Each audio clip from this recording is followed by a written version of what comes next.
Assalamualaikum warahmatullahi wabarakatuh.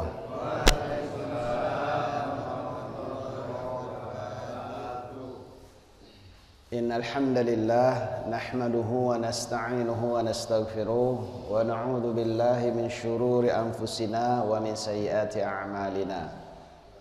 May yahdihillahu fala mudilla lahu wa may yudlil fala hadiya lahu. Asyhadu an la ilaha illallah wahdahu la syarikalah wa asyhadu anna Muhammadan abduhu wa rasuluhu la nabiyya ba'dah. Para jamaah sekalian, subuh ini kita lanjutkan kajian kita. Terakhir saya sudah membahas tentang makna Islam ya. Jadi kita masuk pada materi ma'rifatul Islam, mengenal Islam.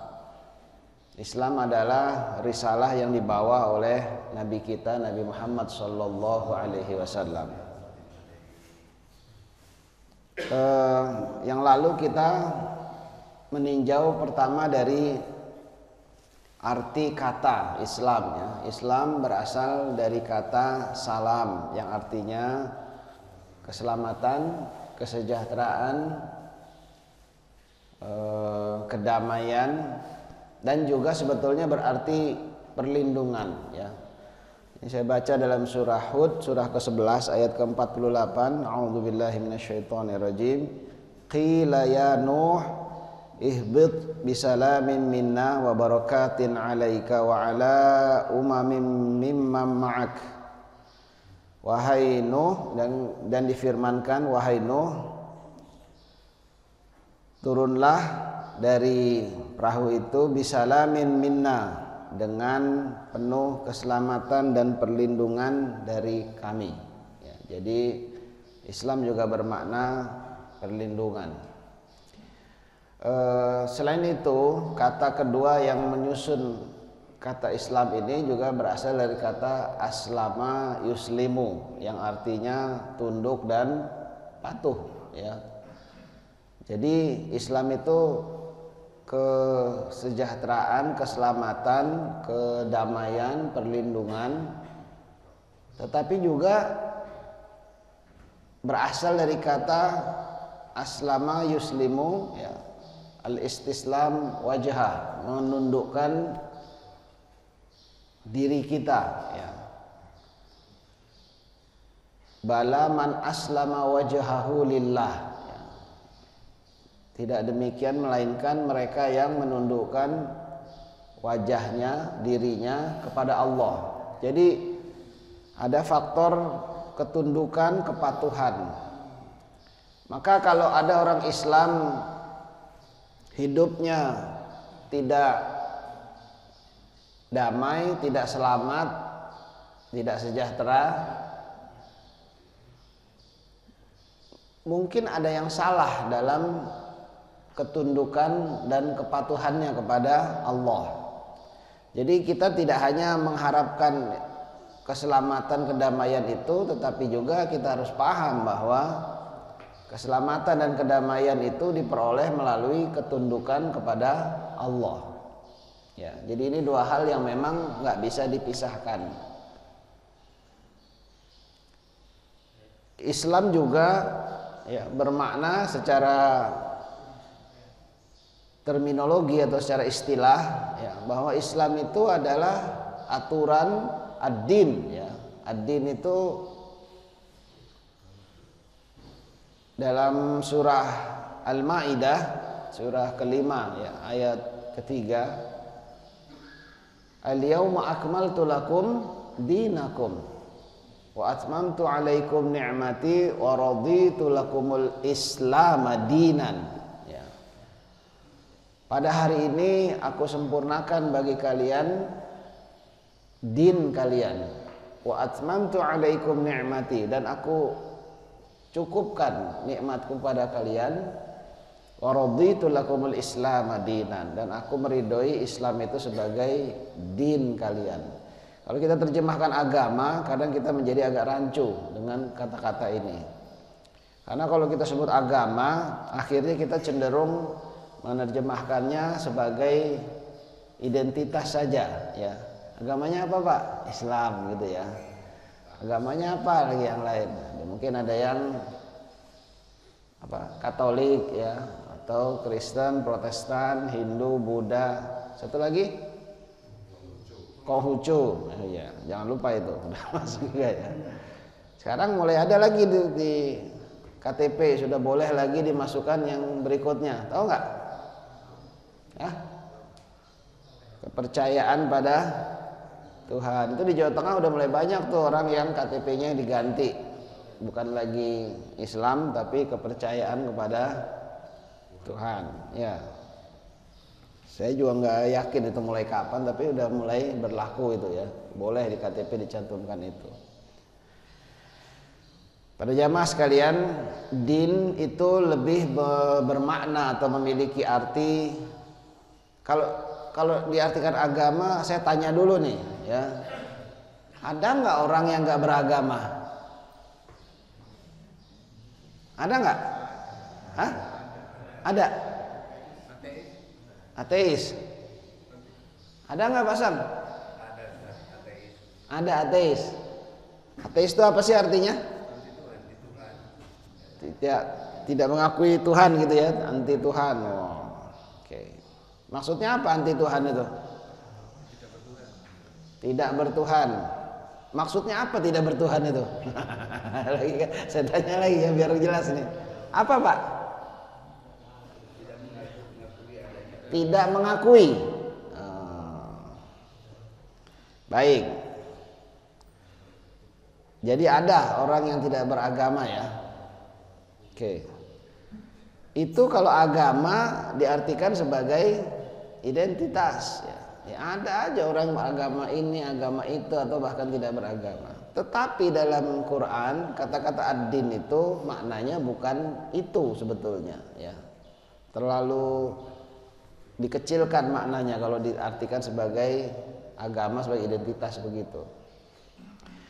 Ad-din dalam Quran itu bermakna ada banyak sekali ayat rujukannya. Cuma kesimpulan besarnya adalah ad-din itu bermakna minhajul hayyah, way of life bahasa Inggrisnya, cara hidup. Jadi ad-din itu cara hidup seseorang. Dalam hal ini seseorang pasti akan hidup dengan satu cara. Kalau dia tidak hidup dengan cara Islam, berarti dia hidup dengan cara yang lain. Paham sampai sini ya? Maka Allah menyebut innad dina indallahil Islam. Cara hidup di sisi Allah itu cuma Islam. Ketika Allah menyebut al-yauma akmaltu lakum dinakum, pada hari ini telah aku sempurnakan pada kalian cara hidup kalian. Sudah sempurna nih udah. Ya. Wa atmamtu alaikum ni'mati, dan aku telah cukupkan nikmatku kepada kalian. Coba dijawabnya spontan ya. Bapak deh, Pak. Bapak, menurut Bapak nikmat terbesar itu apa, Pak? Nikmat terbesar buat Bapak itu apa? Coba langsung jawab. Apa, Pak? Pakai mikir, ayo. Langsung jawab. Apa, Pak? Sebelahnya jawab. Iman. Iman. Ya. Yakin, Pak? Yakin. Kenapa jawabannya iman, Pak? Dengan iman insya Allah kita percaya pada Allah Subhanahu wa Ta'ala dan ciptaannya dan segala-galanya. Oh. Yang diberi rezeki, sehat, selamat, Full gitu ya, satu paket. Kenapa nggak jawabnya sehat, Pak?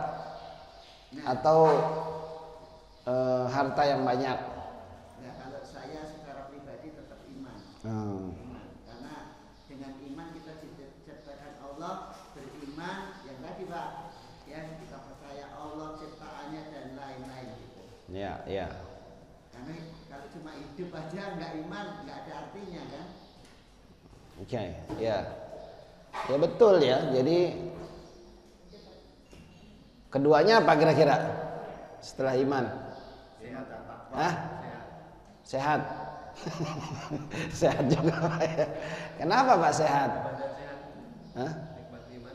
Nikmat iman dan sehat. Pak Sam setuju Pak? Ini Pak Yusuf ada ya? Pak Yusuf di Bandung. Wah, enggak. Saya nggak ada Pak Yusuf nih. Pak Sam aja deh sekarang ya. Ngumpet Pak Samnya tuh, nggak berani. Oke. Yang kedua apa Pak Sam? Kalau menurut iman dan sehat, setuju nggak? Enggak. Apa yang kedua? Apa bedanya iman dan Islam? Beda, Pak. Bedanya apa? Antara percaya, kalau iman itu kan percaya, kalau Islam penyerahan. Beda. Iman dulu apa Islam dulu? Iman dulu, baru Islam. Baru Islam. Kalau secara urutan Islam dulu, baru naik ke iman, baru ke ihsan. Gimana Pak? Urutannya gimana? Iman dulu apa Islam dulu? Gimana Bu? Islam dulu. Kenapa Bu?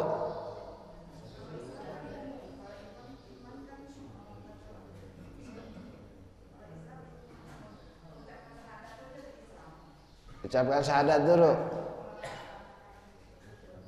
Oke, ini mulai beda nih ya. Bapak sama ibu-ibu ya. Islam dulu apa iman dulu? Ya.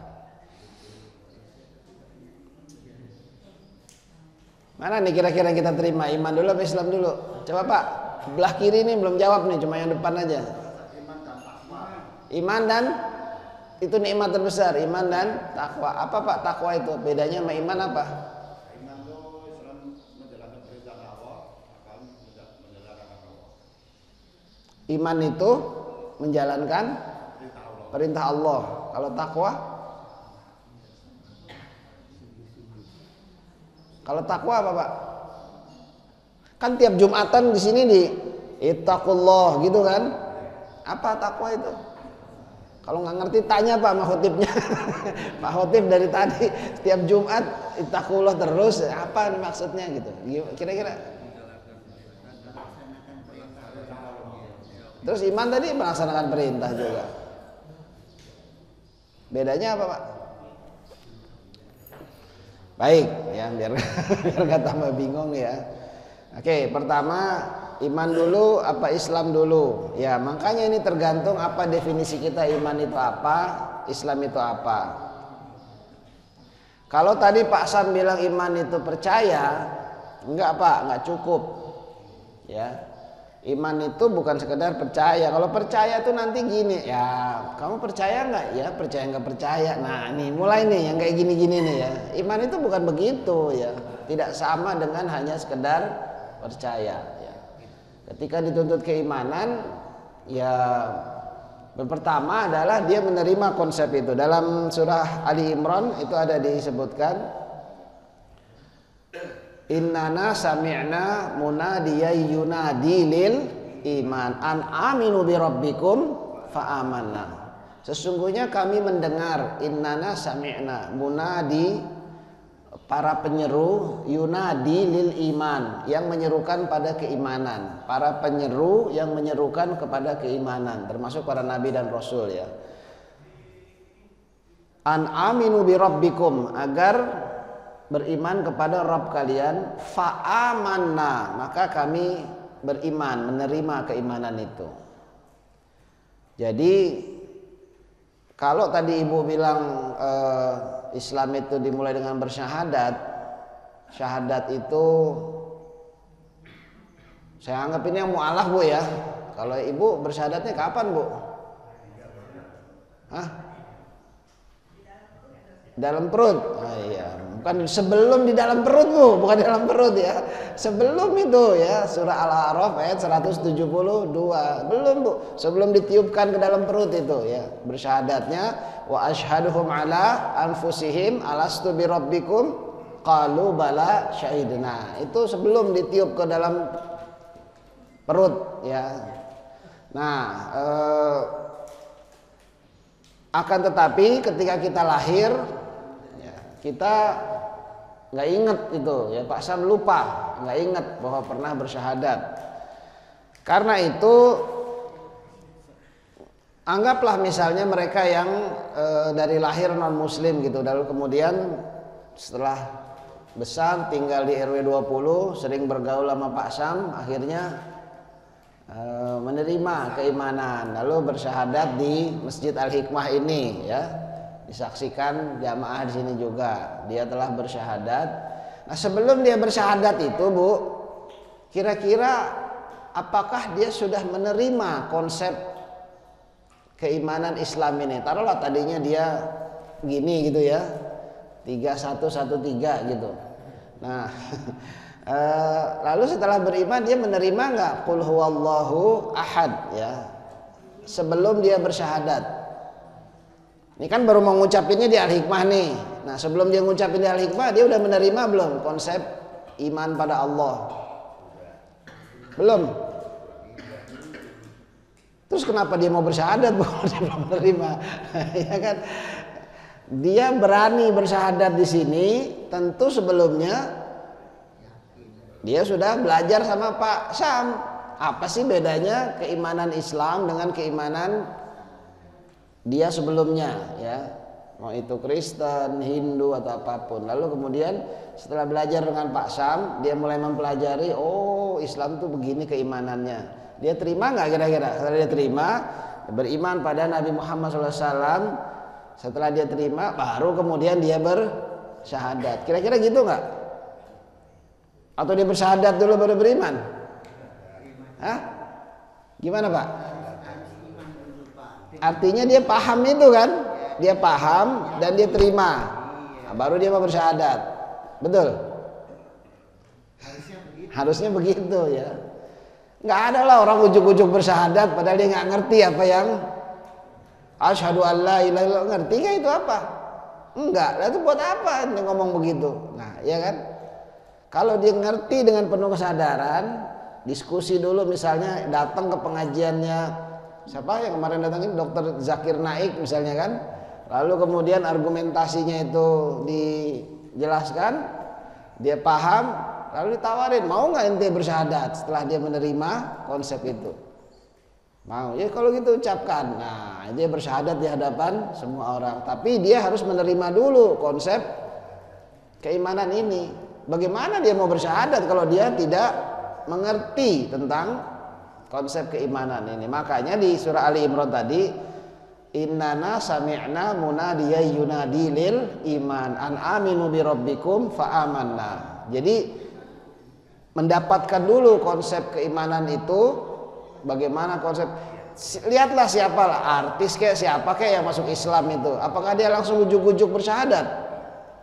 Tentu tidak ya. Dia mempelajari dulu apa sebetulnya Islam ini, seperti apa konsep minimal konsep keimanannya. Sebelum dia belajar yang lain-lain, dia mempelajari dulu apa sih bedanya dengan kalau di Hindu misalnya ada Brahma, Shiva dan Wisnu misalnya. Kalau di Kristen misalnya ada Tuhan Bapa, Tuhan Anak dan bukan Bunda Maria. Bapa, Anak dan Roh Kudus tuh Bunda Maria katanya.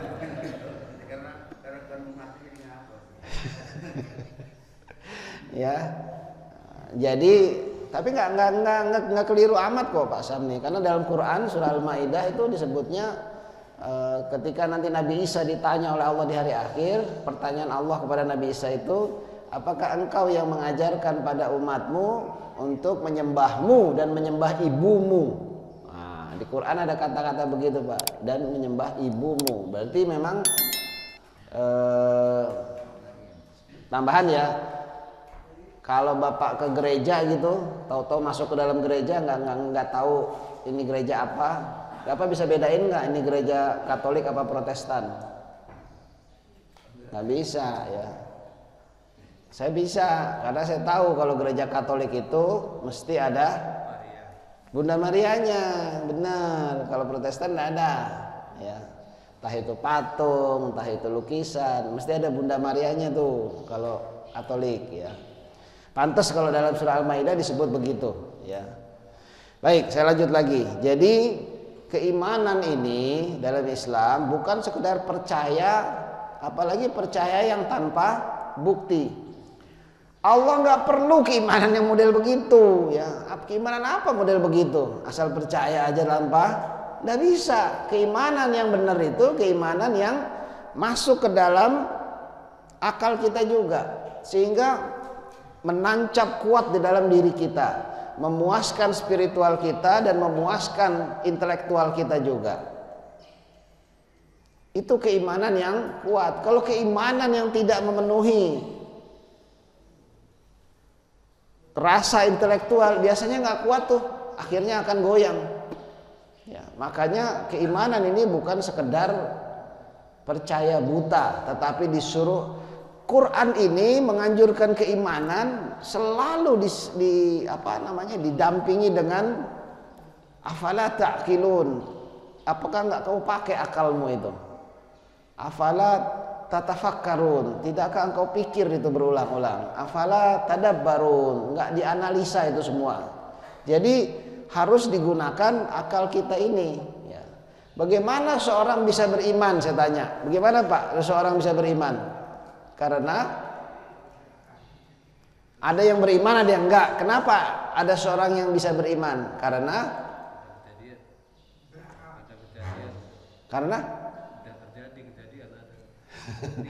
iya, misalnya nih ada dua orang nih, bapak sama bapak nih ya, dua-duanya non muslim. Terus akhirnya yang satu jadi beriman, satu tetap enggak, tetap non muslim. Kenapa bapak yang ini beriman? Karena yakin bahwa apa yang iya, kenapa yakin? Bapak bisa meyakinkan itu. Pilihlah saya, yakin gitu. Kan enggak kan? Nah, orang mau nyoblos aja enggak main yakin-yakin aja ya enggak? Apalagi soal hidup.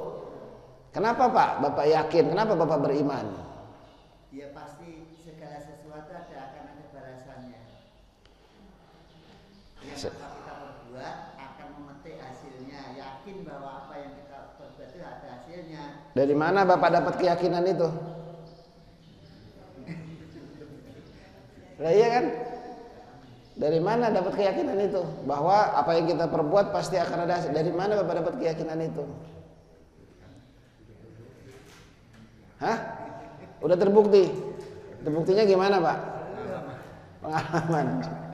Berarti udah ngalamin ya di dunia. Ini yang Bapak cerita di akhirat atau di dunia kira-kira? Dunia dan akhirat. Nah, oke. Jadi Bapak Ibu sekalian, orang itu bisa beriman karena mendapat hidayah. Apa artinya hidayah? Apa artinya hidayah? Petunjuk. Karena dapat petunjuk. Bagaimana seorang bisa dapat petunjuk? Caranya macam-macam, dengan belajar. Belajar, cakep nih, ya kan? Kalau orang nggak pernah belajar, bisa nggak dapat petunjuk? Hah? Bisa. Gimana caranya Pak? Pergaulan. Emang dia nggak belajar lewat bergaul? Belajarnya lewat bergaul, ngobrol sama Pak Sam. Iya kan? Itu belajar juga kan? Yang belajar harus baca buku, enggak kan? Kalau nggak bisa baca tulis nggak bisa belajar, bisa tetap, ya kan?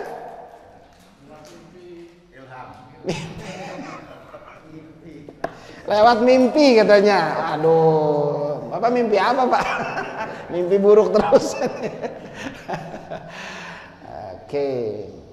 Jadi kalau orang bisa beriman karena mendapat petunjuk, tadi Bapak bilang gimana? Ada yang Allah kasih petunjuk, ada yang enggak gitu.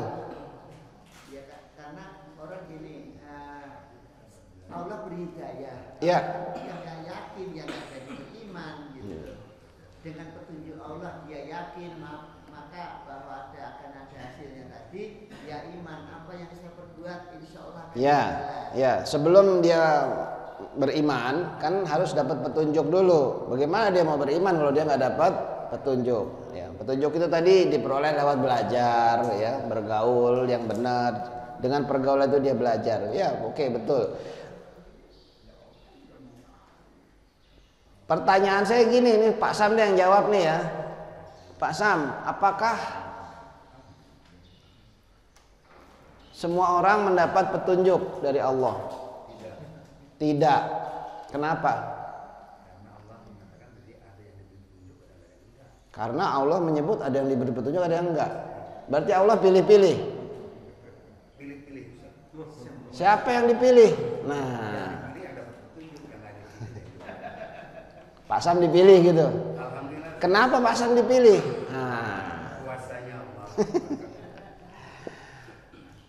coba pikir sejenak. apa iya Allah itu milih-milih ngasih hidayah? Hah? Enggak. Kenapa Pak bilang enggak? Kata Pak Sam pilih-pilih tuh. Hah? Yang sama enggak, Allah kan enggak maha adil. Allah tuh maha adil Pak Sam. Masa pilih-pilih? Gimana Bu? Dari ibu-ibu coba. Apakah semua diberi hidayah oleh Allah atau Allah pilih-pilih kayak Pak Sam bilang?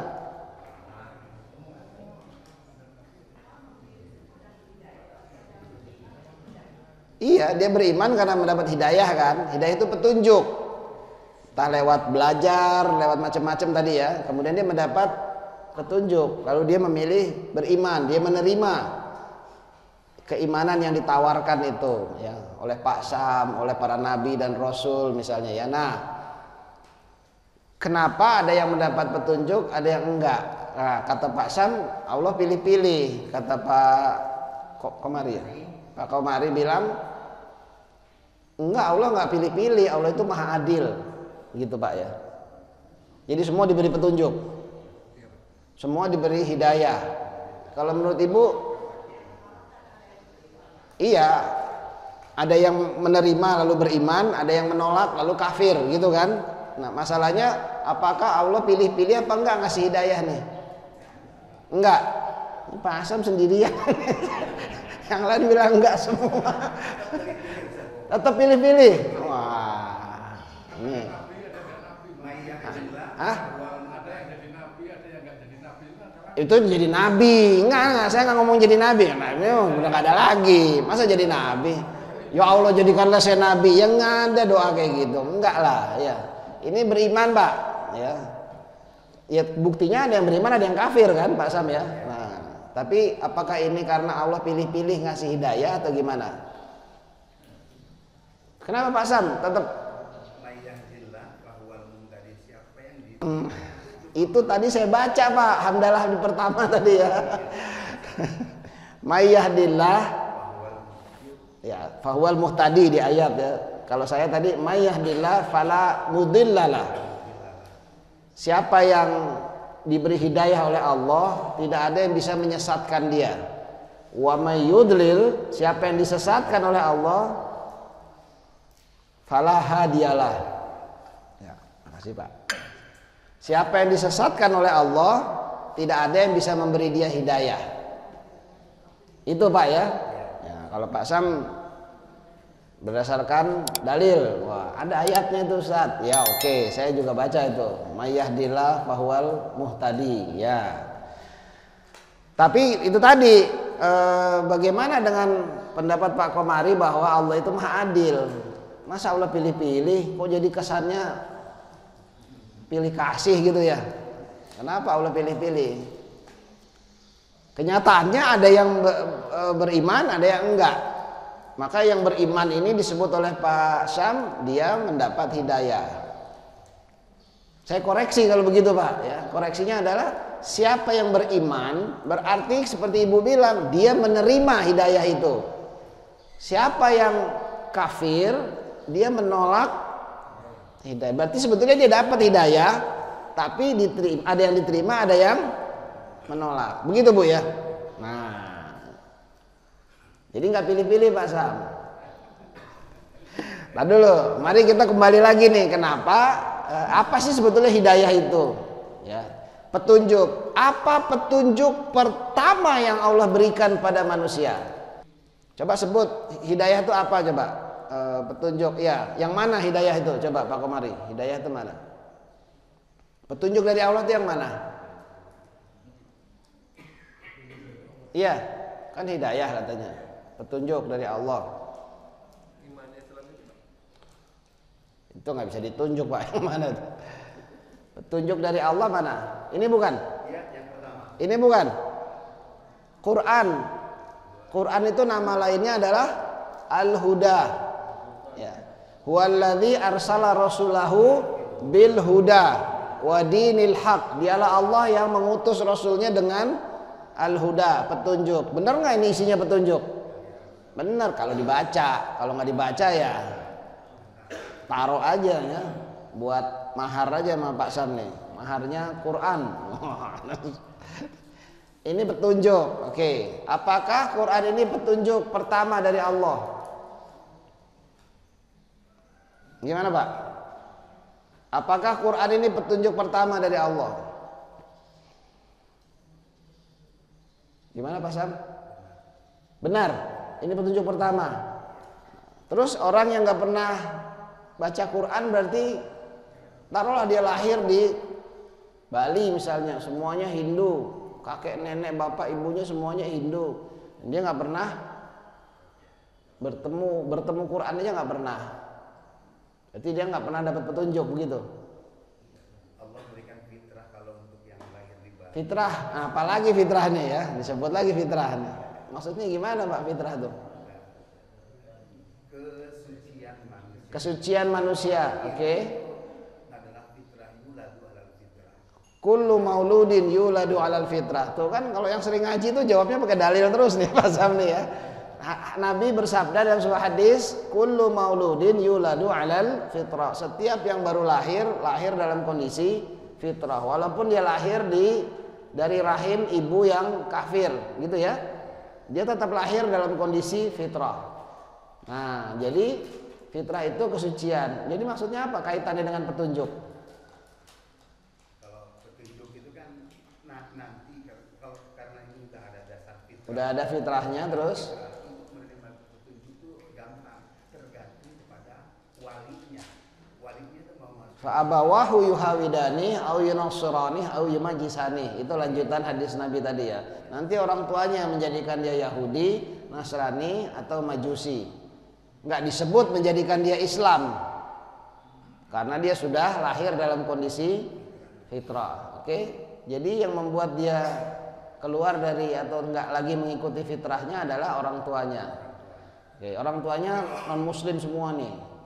Lalu apa petunjuk yang dia dapat kalau begitu? Fitrah itu apa? Akal. Nah, ini jawabannya lain lagi nih, akal. Kenapa Pak akal? Itu kan Nabi Ibrahim itu kan dulunya waktu kecil itu dia Iya, orang tuanya kafir Nabi Ibrahim itu ya. Malah punya akal bahwa tidak mungkin Tuhan itu tiba-tiba tenggelam, misalnya sinar matahari kan tiba-tiba tenggelam. ya. Bulan tiba-tiba kok tenggelam juga. Ya. Tuhan itu harusnya menurut akal dia itu harusnya segalanya. Ya. Jadi kalau belajar dari proses keimanan Nabi Ibrahim, saya ulang ya, proses keimanan Nabi Ibrahim, proses petunjuk yang diperoleh Nabi Ibrahim. Pada akhirnya Nabi Ibrahim mendapat wahyu ya. Iya kan? Oke, tetapi sebelum mendapat wahyu, Nabi Ibrahim itu melakukan proses berpikir, menggunakan akal, melihat berhala. Dia udah dari awal udah enggak, masa berhala kayak gini disembah katanya ya, dikampakin semua juga nggak ada yang ya, terus disisain di satu ya, ditaruh di situ kampaknya ya. Begitu orang marah-marah, yang megang kampak siapa katanya kan? Ya nggak mungkin lah, dari tahu nggak mungkin disembah katanya. Nah, ini kan proses menggunakan akal ya. Jadi kalau menurut Pak siapa tadi? Irawan. Kalau menurut Pak Irawan, petunjuk pertama itu akal. Setuju nggak? Setuju nggak? Setuju Pak? Kalau petunjuk pertama itu akal, maka semua orang yang lahir itu udah diberi petunjuk, yaitu persoalannya dipakai apa enggak, gitu kan? Ada yang dipakai, ada yang enggak. Karena itu, ya saya setuju Pak. Karena itu ayat yang pertama turun adalah Iqra, baca. Baca itu melahirkan proses berpikir, baik membaca tulisan maupun membaca hukum alam ini secara langsung. Allah memperkenalkan diri, Iqra bismi rabbika alladzi khalaq, yang menciptakan. Allah memperkenalkan diri melalui ciptaannya ya. Kalau itu dibaca dan itu membutuhkan akal, dan akal itu sudah Allah berikan, itulah petunjuk pertama. Sehingga dengan akal saja Nabi Ibrahim sudah bisa menuju proses keimanan yang benar. Nggak mungkin berhala, nggak mungkin bintang, nggak mungkin bulan. Kemarin habis gerhana, bulannya hilang ya. Nggak mungkin matahari yang paling besar sekalipun, nggak mungkin, karena semuanya bisa hilang. Maka setelah melakukan proses akal ini, ternyata pakai akal saja tidak cukup. Saya ulang lagi, akal tidak cukup, tapi itulah petunjuk pertama. Tetapi akal tidak cukup, ada hal-hal yang tidak bisa dicapai oleh akal ini, nggak bisa. Dengan berbagai proses ilmu pengetahuan yang sekarang, kita sudah bisa membongkar begitu banyak rahasia alam semesta ini, ya. Tetapi itu saja nggak cukup. Bahkan untuk menjawab pertanyaan setelah seseorang meninggal, apa yang terjadi, itu nggak bisa dipahami dengan akal. Karena yang bisa diproses oleh akal hanya bahwa jenazahnya dikubur, masuk ke dalam tanah. Terus barusan ada duduk di sini di masjid, ngaji bareng kita, tahu-tahu sudah nggak ada. Kemana itu? Apa yang terjadi setelah itu? Nggak bisa, Pak, ya. Maka diperlukanlah petunjuk berikutnya. Setelah akal ini nggak cukup, dibutuhkan petunjuk berikutnya. Itulah wahyu. Itulah yang turun pada Nabi Ibrahim. Allah memperkenalkan diri sehingga kemudian Nabi Ibrahim beriman. Begitu juga Rasulullah. Sebelum menjadi Nabi, Rasul itu sudah sukses hidupnya. Sudah cukup secara finansial, secara martabat, udah gak ngejar apa-apa lagi. Kalau kita kan masih masih beginilah gitu ya, masih sibuk masih.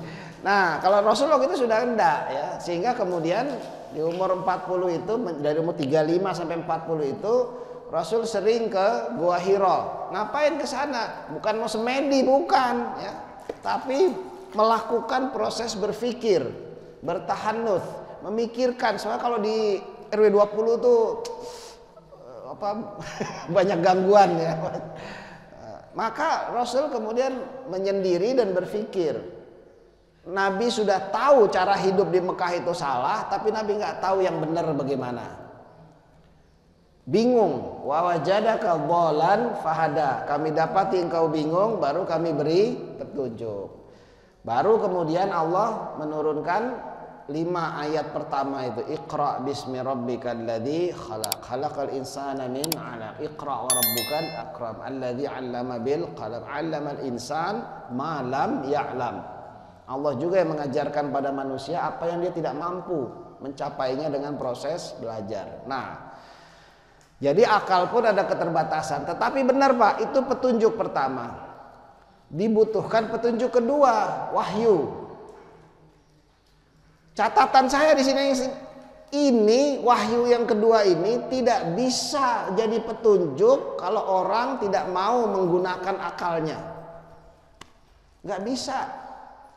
Ini tidak bisa jadi petunjuk kalau seorang tidak mau menggunakan akalnya. Karena itu Quran ini adalah kitab yang paling banyak menantang orang yang baca untuk berpikir, pakai akal. Afala ta'qilun, afala tatafakkarun. Ini Quran nih. Nggak ada kitab suci agama lain yang menyuruh orang yang baca itu untuk berpikir, nggak ada. Quran yang paling sering menantang begitu.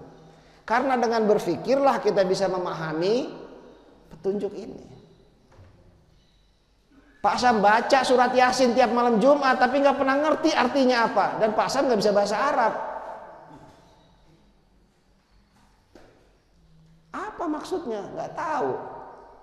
Ya, nggak ada bedanya Quran ini diturunkan bahasa Arab kayak bahasa Perancis kayak, Pak Sam nggak paham juga. Diberi petunjuk itu untuk dipahami. Setelah dipahami baru dijalankan. Nih Pak Sam beli kulkas baru gitu ya. Iya Pak, 5 pintu. Besar banget ya, 5 pintu. Pasti ada buku petunjuknya kan. Begini cara makainya. Ya.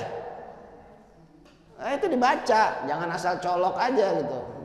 Saya udah beli kulkas 5 pintu Ustaz, tapi kok nggak dingin-dingin ya? Yang nggak ditancepin listrik gimana mau dingin? Makanya baca dulu petunjuknya yang benar dong.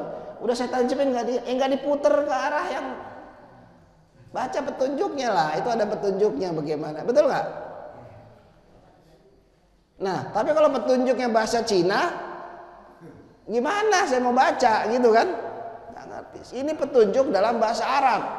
Siapa yang jago bahasa Arab di sini?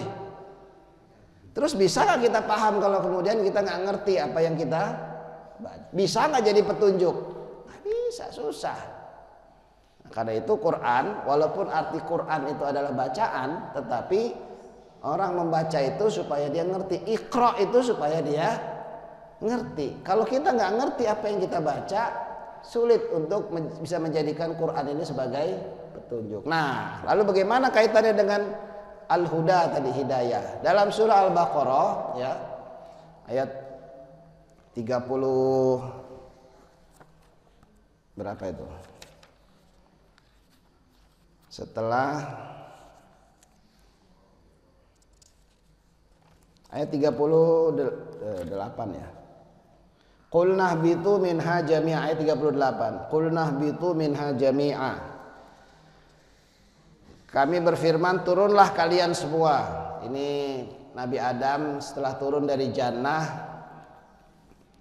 setelah melakukan pelanggaran lalu bertobat, Allah memerintahkan qul nahbitu minha jami'a, turunlah kalian dari sana semuanya. Fa imma ya'tiyannakum minni hudan, nanti di bumi itu tempat kalian berpijak itu, fa imma ya'tiyannakum minni hudan, kalau kalian bertemu petunjuk dariku, ini bertemu dulu nih. Faman tabi'a hudaya fala khaufun 'alaihim walahum yahzanun. Siapa yang mengikuti petunjuk itu, maka tidak ada rasa khawatir dan juga tidak ada rasa sedih baginya. Ya'tiyannakum minni hudan, dia bertemu dulu dengan petunjuk. Nanti kalau di bumi itu, kalau kalian bertemu petunjuk dariku, siapa yang mengikuti petunjuk, maka tidak ada rasa khawatir dan tidak ada rasa sedih. Selanjutnya, walladzina kafaru wa kadzdzabu biayatina ulaika ashabun nar hum fiha khalidun. Tapi siapa yang mengkafiri, ya, menolak dan mengkafiri ayat-ayatku, petunjuk itu, maka dialah yang termasuk golongan penghuni neraka kekal di dalamnya. Coba pahami Pak, jadi petunjuk itu enggak ujuk-ujuk datang, dia melalui proses. Walaupun Pak Sam tinggal di samping masjid, tapi kalau nggak pernah mengikuti pengajian di masjid, tidak mau mendengarkan, tapi suaranya nyampe ya? Nyampe suaranya ya. Tapi nggak didengerin juga, ya bagaimana petunjuk itu? Atau duduk di masjid Al-Hikmah ini Jumatan, khotib khutbah berapi-api, tapi Pak Sam tidur di sini. Bagaimana petunjuk itu mau sampai? Ya. Summun bukmun umyun fahum la yarji'un. Kita harus menggunakan seluruh bekal yang Allah berikan, pendengaran, penglihatan, akal pikiran, supaya bisa mendapat petunjuk. Jadi sekali lagi, Allah bukan pilih-pilih orang yang diberi petunjuk Pak Sam. Enggak, semua dikasih. Yang jelas dikasih akal. Itu petunjuk pertama. Tapi mau dipakai apa enggak tuh akalnya? Kalau nggak dipakai, ya selamanya bebel aja terus. Walaupun dia lahir dalam lingkungan Islam, tapi dia nggak mau menggunakan akalnya, sulit untuk mendapatkan petunjuk dari wahyu. Ya, tapi dia sholat, ya sholat doang, nggak ada pengaruhnya sholat ke dia. Puasa doang, nggak ada pengaruhnya ke dia. Jadi seolah-olah kita lihatnya kayak dia beribadah, tapi dia nggak nyambung pada Allah. Akibatnya kalau dia lagi dagang di pasar, tetap aja curang, tetap aja bensin dioplos, beras dioplos, minyak goreng nggak nyampe seliter dibilang seliter. Sholat apa gunanya sholatnya? Fawailul lil musallin, masuk neraka itu walaupun sholat. Wailul lil mutaffifin, masuk neraka orang yang curang itu. Ya, jadi ada proses ya, sehingga setelah kemudian dia menerima petunjuk itu, nah disinilah bedanya orang yang mendapat. Saya ibaratin gini deh, petunjuk itu, hidayah itu seperti siaran televisi. Kira-kira di masjid ini nerima siaran TV nggak? Hah? Ada nggak? Ya ada TV-nya nggak? Ya kalau ada TV-nya baru, ntar dulu Pak, ada TV-nya nih dinyalain. Kok semut semua Pak isinya? Harus ada antenanya dulu. Kalau perlu pakai parabola. Kalau pakai antena doang cuma 20 channel. Kalau pakai parabola bisa 100 channel misalnya. Petunjuk itu seperti siaran TV, semua diberi oleh Allah. Cuma ada yang nangkep, ada yang enggak gitu masalahnya. Lah, Pak Sam punya TV, punya antena parabola, kenapa nggak nangkep juga? Parabolanya kuncup. Parabolanya nggak dibuka, ya pantas aja. Apa parabola kita ini? Apa televisi kita ini? Akal dan itulah difungsikan semuanya. Ngelihat jangan cuma ngelihat, tapi dipikir. Dengar jangan cuma dengar, tapi dipikir. Sehingga itulah yang menyebabkan petunjuk yang Allah berikan itu bisa masuk ke kita. Siapa orang yang nggak menggunakan panca inderanya ini untuk memahami mana yang benar, mana yang salah, dia nggak akan bisa dapat petunjuk. Walaupun dia duduk di masjid sini, ya nggak? Duduk di masjid tapi nggak menggunakan. Yang Jumatan tidur gimana? Kalau nggak tidur main HP, update status lagi Jumatan nih. Apa ini update status lagi Jumatan ya? Yang bener aja. Itulah petunjuk ya. Jadi ketika seorang menerima petunjuk itu, ini kayak gini nih, atau ibarat lain. Ini saya mohon maaf pakai apa? Contoh-contohnya agak teknik gitu ya. Telepon. Saya telepon Pak Sam. Dial dulu nomornya. Tut. Tut, ya nyambung nih. Diangkat nggak? Kalau nggak diangkat, saya nggak bisa ngomong. Tapi kalau diangkat, klik. Assalamualaikum. Ada apa Pak Ustadz? Waalaikumsalam. Pak Sam lagi di mana? Baru ngomong kan? Allah itu memberi petunjuk seperti nelpon kita. Allah nelpon kita, kitanya nggak angkat-angkat. Bagaimana kemudian petunjuk itu bisa mengalir? Maka ketika ini diangkat, lalu petunjuk itu mengalir, nah itulah dia orang yang may yahdillah fala mudhillalah. Kalau dia sudah menerima petunjuk itu dan mengalir deras ini, nggak ada yang bisa menyesatkan dia. Tapi wa may yudlil, siapa yang bukannya dijawab malah ditolak, klok gini kan, fala hadiyalah, nggak ada yang bisa memberi dia petunjuk. Jangankan diajak oleh Pak Sam, Nabi ngedatengin dia nggak mau. Kan Abu Jahal begitu Pak ya. Abu Jahal itu Nabi mendakwahkan kepada dia langsung ditolak. Ya. Kalau ditolak begini maka dia bukan karena Allah pilih-pilih, karena dia sendiri yang memilih untuk menolak. Saya dulu berpikir kenapa Allah pilih-pilih kayak tadi Pak Sam ya. May yahdillah fala mudhillalah wa may yudlil fala hadiya. Sehingga saya sampai ada orang yang pernah saya ajak ngaji Pak. Ayo Pak ngaji, daripada Bapak cuma di sini-sini aja, ayo ke masjid ngaji. Apa jawabannya? Udah Ustadz, saya kayaknya emang udah disesatkan sama Allah nih. Cumalah saya ngaji katanya. Coba bayangin tuh. Bener nggak ucapan dia nih? Itu mah Bapak aja milih nggak mau ngaji, bukan Allah menyesatkan Bapak. Dia aja yang memang nggak mau, menolak. Itulah kafir, menolak. Kadzabu bi ayatina, mendustakan. Lawannya adalah as-sidqu. As-sidqu itu menerima, membenarkan. Kadzab itu menolak, tidak membenarkan. Jadi sekali lagi Allah tidak pernah pilih-pilih, tetapi siapa yang menerima tentu Allah berikan. Misalnya saya bilang nih, ayo coba siapa yang mau dapat bantuan khusus dari pemerintah berapa 100 juta per keluarga, yang mau angkat tangan. Ada yang angkat tangan, ada yang enggak. Yang enggak angkat tangan ya syarat gitu ya. Allah memberikan petunjuk itu, tetapi ada yang mau, ada yang tidak. Oke? Jadi Islam itu begitu ya, sifatnya adalah siapa yang mau aslam, taat tunduk pada petunjuk, maka dia akan mendapatkan salam. Siapa yang tidak mau aslam, maka tidak mungkin dia mendapat salam.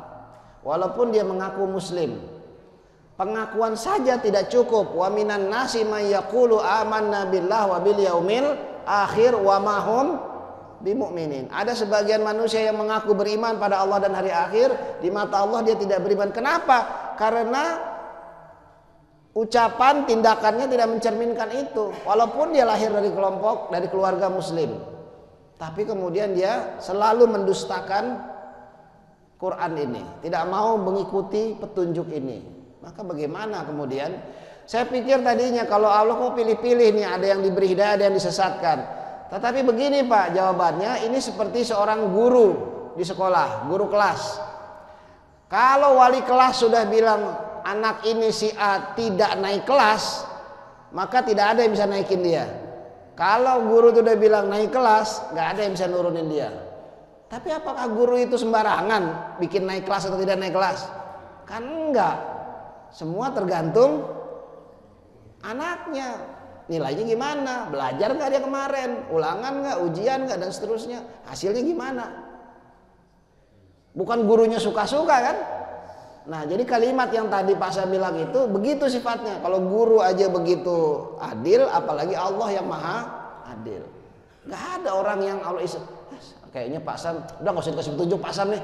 Nggak begitu ya. Allah berikan semua. Semua ini hamba Allah. Bahkan orang yang lahir di lingkungan non muslim sekalipun, Allah berikan petunjuk. Petunjuk pertama itu akalnya dipakai nggak? Kalau dipakai, dan saya sudah punya banyak buktinya. Saya punya teman orang Hindu ya yang lahir di Bali. Marganya itu pendeta tertinggi di Bali ya.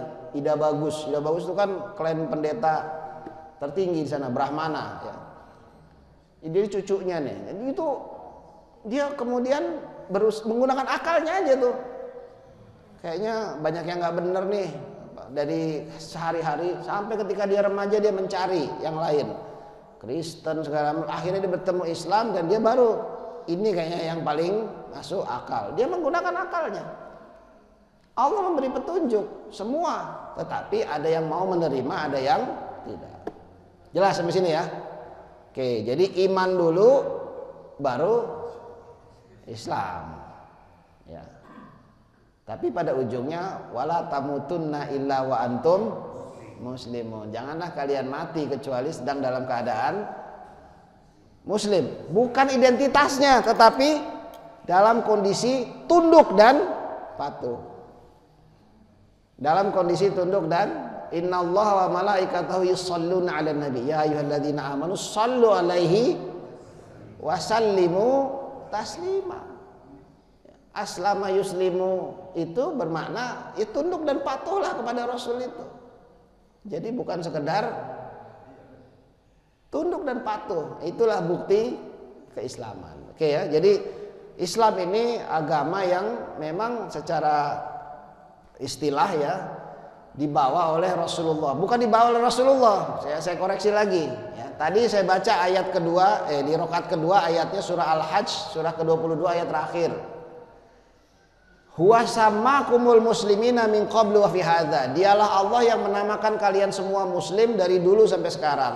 Semua nabi rasul mengajarkan agama Islam, yaitu tauhid, la ilaha illallah. Nabi Musa sekalipun, Nabi Isa sekalipun, semua mengajarkan Islam. Tidak ada yang berubah. Diperkuat dalam surah An-Nahl ayat 36. Walaqad ba'atsna fi kulli ummatin rasulan an i'budullaha wajtanibut taghut. Sungguh telah kami bangkitkan di setiap umat itu para rasul sama yang diseru, an i'budullaha, agar kalian mengabdi kepada Allah saja. Wajtanibut taghut, dan menjauhi taghut. Jadi semua nabi rasul itu membawa la ilaha illallah. Karena itu keimanannya sama, rukun imannya sama, bahkan rukun Islamnya pun sama sebetulnya. Beda-beda sedikit saja, sholatnya nggak 5 waktu dulu ya, sekarang Rasulullah ini memfinalkan saja ajaran Islam yang sudah dibawa oleh para nabi dan rasul itu, bukan membawa sesuatu yang baru. Jadi orang non muslim itu sering salah paham, dia kira Islam itu baru lahir 1400 tahun yang lalu. No, Islam itu dari awal Nabi Adam. Paham sampai sini ya? Jadi jangan kita pikir Islam itu baru dibawa oleh Rasulullah. Enggak. Semua nabi rasul membawa Islam. Dan Islam isinya ketundukan pada Allah, sebagaimana seluruh alam semesta ini tunduk. Dan insya Allah dari pertemuan berikutnya akan saya bahas kesempurnaan al-yauma akmaltu lakum dinakum tadi. Inilah yang sering belum dipahami oleh umat Islam sendiri ya. Saya pernah kemarin saya khutbah Jumat di apa namanya, di Gading Serpong sana. DKM-nya WA saya, Ustadz tolong dibahas masalah politik dalam Islam. Wah, saya bilang tumben ini. Biasanya pesannya, Ustadz jangan bahas masalah politik. Ya ini tumben nih, saya bilang DKM-nya menyuruh masalah politik. Khutbah Jumat lagi, kan cuma sebentar ya. Tetapi itu benar ya, bahwa Islam itu bukan hanya tentang sholat, puasa, zakat, dan ritual-ritual ibadah lain. Tidak, Islam itu adalah suatu cara hidup, minhajul hayah yang lengkap. Kalau Islam ini mengenal halal haram itu bukan cuma makanan dan minuman, bukan cuma makanan dan minuman. Halal haram dalam soal cari nafkah. Ada cara nafkah yang halal, ada cara nafkah yang haram nggak boleh, walaupun cuannya banyak. Jadi bandar narkoba kan cuannya banyak, jadi bandar judol juga cuannya banyak, tapi itu haram. Ada yang halal ini yang riba itu haram, dagang itu halal. Jadi ini dibedakan dalam Islam. Halal haram juga masalah mencari teman, bergaul. Ada teman-teman yang Allah halalkan dan bahkan diperintahkan supaya bergaul. Orang-orang kayak Pak Sam ini bergaullah dengan beliau misalnya gitu ya. Mudah-mudahan Pak Sam ya. Tapi ada orang-orang yang Allah larang bergaul dengan mereka, duduk bareng mereka pun dilarang. Apalagi berkoalisi sama mereka, itu dilarang. Misalnya yang mana? Yang menzolimi umat Islam, nggak boleh tuh. Negara ini udah benar nih, nggak mau buka hubungan dengan Israel. Kalau ada yang mau itu udah melanggar halal haram dalam Quran. Duduk bareng orang-orang yang mengolok-olok Quran, duduk saja bareng mereka nggak boleh, tinggalkan mereka sampai mereka bicara yang lain. Halal haram juga soal memilih pemimpin misalnya, politik. Siapa pemimpin yang halal dipilih dan yang haram dipilih? Kan gara-gara Ahok tuh kemarin kita jadi ngerti ada Al-Maidah 51. Sebelumnya nggak pernah baca, padahal udah turun 1400 tahun yang lalu, ya nggak pernah dibaca. Baca juga nggak ngerti artinya, ya repot kan. Gara-gara Ahok jadi pada melek semua tuh sekarang. Ternyata ada ya ayat yang mengharamkan memilih. Nah, halal haram juga masalah, semua aspek dalam hidup ini ada halal haramnya. Siapa yang mengikuti petunjuk, dia akan memperoleh kebahagiaan. Siapa yang tidak mengikuti petunjuk, dia akan memperoleh penderitaan. Kurang lebih begitu ya. Jadi sekali lagi, Islam ini adalah minhajul hayah, cara hidup. Islam mengajarkan masalah ibadah, Islam juga mengajarkan masalah pendidikan, bagaimana mendidik anak. Sekarang kan banyak orang ngaku Islam tapi didik anaknya bukan dengan cara baca surah Luqman. Luqman ini bukan nabi, bukan rasul, tapi seorang bapak biasa kayak Pak Sam yang sukses mendidik anak sehingga diabadikan dalam Quran, terutama kemampuan bersyukurnya disebut dalam Al-Quran. Nah, maka kalau orang punya anak tapi tidak mendidik anaknya dengan cara Islam, ini Islamnya bermasalah nih. Kalau akhirnya anaknya didurhaka pada orang tuanya, saya kadang-kadang berpikir cerita Malin Kundang itu bukan cuma cerita soal anak yang durhaka ya, tapi mungkin orang tua yang gagal didik anaknya juga kali itu ya. Coba lihat itu ya. Jangan-jangan memang dia gagal dulu dimanjain nih, jadi akhirnya begini tumbuhnya. Mungkin ya. Karena kan kita cuma baca bagian itunya doang, tidak baca bagian pendidikannya.